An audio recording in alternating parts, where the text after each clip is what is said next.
Welcome to Healthcare 101. My name is Professor Sean.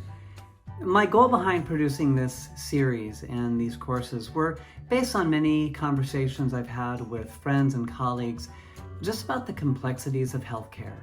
Healthcare is incredibly complicated and confusing, and I thought it'd be really good to try to help answer common questions that I think will be valuable to just about anybody in order to navigate the system. So you may be wondering, well, what does he know that puts him in a position to be even trying to give this instruction? Well, a little bit of background about myself. I've been a nurse for coming up on 25 years. I graduated in 1997 and I worked as a registered nurse for several years. And then I worked as a hospital administrator and an outpatient administrator. And then for the past 17 years, I've been focusing primarily on healthcare information technology.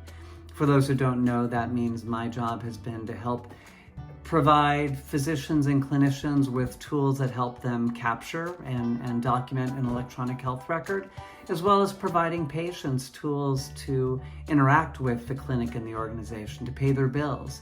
And what has come up time and time again is just how vastly confusing healthcare is. So my goal over the next few months will be to provide a series of videos that answer some of these questions that you may or may not be having. Now that introductions are done, welcome to Course 1. It's complicated. Healthcare is huge. The size of the industrial complex that we call healthcare, the market that is healthcare, it's different than most markets we run into our lives. Like it's very easy. If I was to talk about the banking or the financial markets, we have a good understanding of what that is. And all of us have interplays with healthcare, but there's so many sides to it.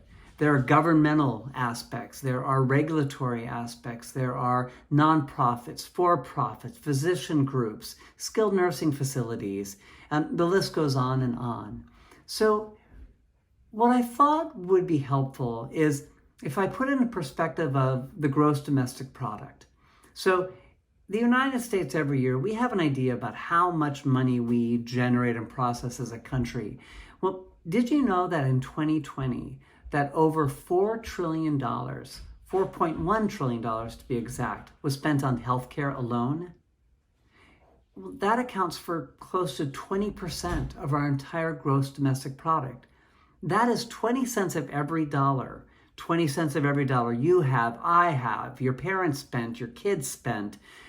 Every dollar spent anywhere in the United States, 20 cents of that went towards healthcare. Now, some of you, I'm certain, have had very little interactions with healthcare over the year. Others of you may have had a lot of interactions.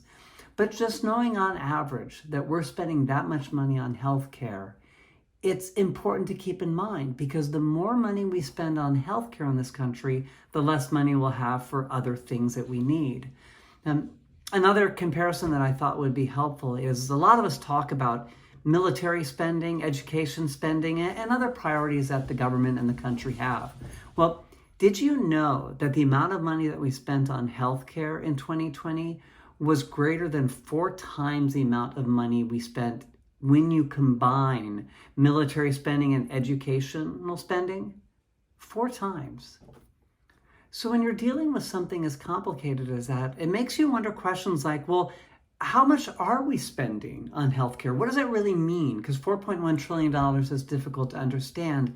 So the way a lot of healthcare economists break it down is they look at how much we're spending per person or per capita. And so this graph here shows you that in 2020, we were spending around $4,350 per person on healthcare. That is per person across the whole United States. That's a lot of money. But if you look on the far side, you'll see that in 2020, we spent $11,597 per person. That's a 3-fold increase. That is incredible. And if you try to think of any other areas of your life that have increased that much over the past 20 years, you'd be hard-pressed to find any. But I'm sure you would find some. This next slide was really designed to help provide some easy to understand comparisons of just how rapidly healthcare expenditures are increasing. So what I decided to do was look at the amount of money we've been spending on automobiles, groceries, and compare them to healthcare. So what I did was I made it where if we spent an average of $1 on each one of these back in 2000, so well over 22 years ago, that you can see that we're all starting off at the exact same point. And then if you fast forward to 2020, you'll notice how large the gap is becoming between automobiles and healthcare and groceries and healthcare.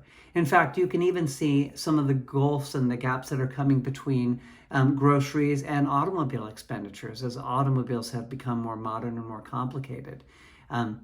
The average cost of a new automobile today is well close to $40,000 these days. And so if you really think again about the fact that we're spending $11,597 per person on healthcare, and you know what the cost of a new car is, it just helps give you some idea about the sheer size and just utilization of healthcare and the rate with which these increases are going. And so you'll be asking yourself, how can this rate increase continue? In fact, the only thing that has increased at a faster rate than healthcare is higher education. But I'm not equipped to handle that conversation. That's for someone trained in a different field. That brings us to the end of this class. In closure, what I wanted to remind you of is that the size of healthcare is something that is costing us as a country close to $12,000 per person who lives in the United States. And at that rate, the cost of healthcare is going to soon become unaffordable, if it isn't already technically unaffordable. And this leads me to what's on deck for our next class. We'll be talking about insurance types. That a lot of the questions I've received from friends and family have all been trying to help them understand the different insurance plans and coverage they have. Why are my premiums going up? Why do I have co-insurance? What is the copay if I have co-insurance? What is my deductible? How come my deductible is so high? What is in network? So over the next few weeks, we'll begin to pull some of those things apart that really help you understand better how some of the insurance companies are working to help control the cost of healthcare.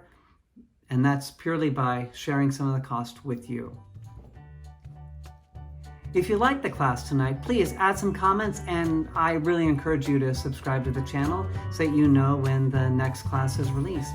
If you have any comments or if there's questions you'd like to see answered, please feel free to either send me an email, the link is below, or just put something in the comments and I'm happy to address it.